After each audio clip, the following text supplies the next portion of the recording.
Good morning student. आज आप लोग पढ़ेंगे कारक पाठ 10। कारक किसे कहते हैं, कारक के विभक्ति चिन्ह कौन कौन से होते हैं, कारक के कितने भेद होते हैं। अब आपको जो नीचे ये सेंटेंस दिया हुआ है और कुछ खाली जगह है, आपको ब्रैकेट में शब्द दिए हुए हैं, वो उचित स्थान पर आप इसमें से चूज करेंगे और यहाँ भरेंगे। ठीक है, अब आगे देखिए, कारक किसे कहते हैं। संज्ञा और सर्वनाम शब्दों का क्रिया के साथ संबंध जोड़ने वाले शब्द ही कारक कहलाते हैं। ये कारक ही वाक्य में अर्थ का विभाजन करने के कारण विभक्ति कहलाते हैं। इन्हें और क्या बोलते हैं, परसर्ग भी बोलते हैं। संज्ञा तथा सर्वनाम शब्द परसर्ग के साथ मिलकर पद बनाते हैं। अब कारक के कितने भेद होते हैं, 8 भेद होते हैं। कौन कौन, कर्ता, कर्म, करण, संप्रदान, अपादान, संबंध, अधिकरण, संबोधन। कर्ता कारक किसे कहते हैं, तो कर्ता कारक जो कार्य को करता है। संज्ञा या सर्वनाम के जिस रूप से क्रिया के करने वाले का बोध हो उसे कर्ता कारक कहते हैं। अब आप एग्जाम्पल देखेंगे, जैसे बालक ने पुस्तक पढ़ी। ने क्या है, कर्ता कारक। ने क्या है, कर्ता कारक का चिन्ह है ने। ठीक, कर्म का क्या है, जिस वस्तु या व्यक्ति पर क्रिया के व्यापार का प्रभाव पड़े उसे कर्म कारक कहते हैं। जैसे कृष्ण ने कंस को मारा। को मारा, को है ना, तो को क्या है, कर्म कारक है। किसको मार रहा है, कंस को। कौन, कृष्ण। अब आगे देखेंगे, करण कारक संज्ञा या सर्वनाम के जिस रूप से क्रिया के साधन का बोध हो उसे करण कारक कहते हैं। जैसे बालक साबुन से नहाता है। से क्या है, करण कारक का चिन्ह है। से साबुन से, किस चीज से नहा रहा है, साबुन से। कौन नहा रहा है, बालक। तो यहाँ दोनों साबुन भी बालक से जुड़ा हुआ है, तो इसमें करण कारक होगा।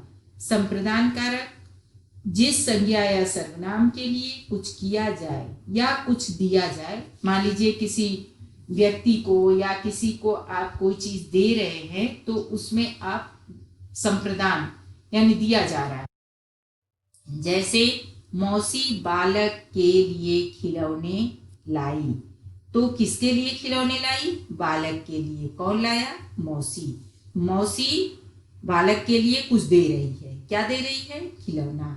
ऐसे आपादान कारक किसे कहते हैं, जिस कारक में अलग होने का अर्थ हो। जैसे कोई चीज अगर अलग हो रही है किसी चीज से, तो वहां अपादान कारक का प्रयोग होता है।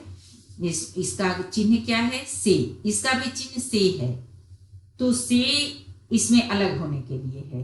जैसे पेड़ से पत्ते गिरे, गंगा हिमालय से निकलती है। इसमें क्या है, आपादान कारक एकदम बिल्कुल अलग हो जा रहा है। पेड़ से जब पत्ता गिरता है तो वो अलग हो जाता है ना, जुड़ता नहीं है ना, तो इसमें आपादान कारक का प्रयोग किया जाता है। यानी ऐसे वाक्य में आप आपादान कारक का प्रयोग करेंगे। संबंध कारक संज्ञा या सर्वनाम के जिस रूप से उसका संबंध वाक्य के अन्य सर्वनाम शब्दों से प्रकट हो उसे संबंध कारक कहते हैं। जैसे चेतक राणा प्रताप का घोड़ा था। इसमें संबंध बताया गया है। जैसे राम श्याम का भाई है, इसमें भी संबंध है। ऐसे ही ये इसमें देखिए, चेतक राणा प्रताप का घोड़ा है। चेतक किसका घोड़ा है, राणा प्रताप का। तो संबंध बताया गया है ना, घोड़े और राणा प्रताप से चेतक का। अब नीचे है अधिकरण कारक। संज्ञा या सर्वनाम के जिस रूप के द्वारा क्रिया के आधार का बोध हो उसे अधिकरण कारक कहते हैं। जैसे तालाब में कमल खिले हैं, पेड़ पर बंदर बैठा है। अधिकरण कारक का चिन्ह है में और पर। तो किसी चीज में और किसी के पर मतलब ऊपर बैठा हुआ है उसमें अधिकरण कारक का प्रयोग करते हैं, पर और में का प्रयोग करेंगे। संबोधन कारक संज्ञा या सर्वनाम के जिस रूप से किसी को जब संबोधित करते हैं तो वहां संबोधन कारक का प्रयोग किया जाता है। जैसे कहते हैं ना, हे अर्जुन, अरे क्या हो गया, अरे वह देखो गिर गया। तो अरे के बाद आप संबोधन का चिन्ह लगाएंगे, लेकिन यहाँ पे देखिए नाम है तो नाम के आगे हे अर्जुन युद्ध करो, इसमें नाम है तो आप नाम के आगे लगाएंगे संबोधन वाला चिन्ह, ठीक। लेकिन अगर ये सेंटेंस अगर रहे कि अरे रुक जाओ, तो अरे के बाद आपका क्रिया आ गया ना, रुक जाओ, तो अरे के बाद आप संबोधन का चिन्ह लगाएंगे और रुक जाओ बाद में, ठीक। आप लोग को समझ में आ गया होगा, तो आप लोग ध्यान से पढ़िएगा, याद करिएगा। धन्यवाद।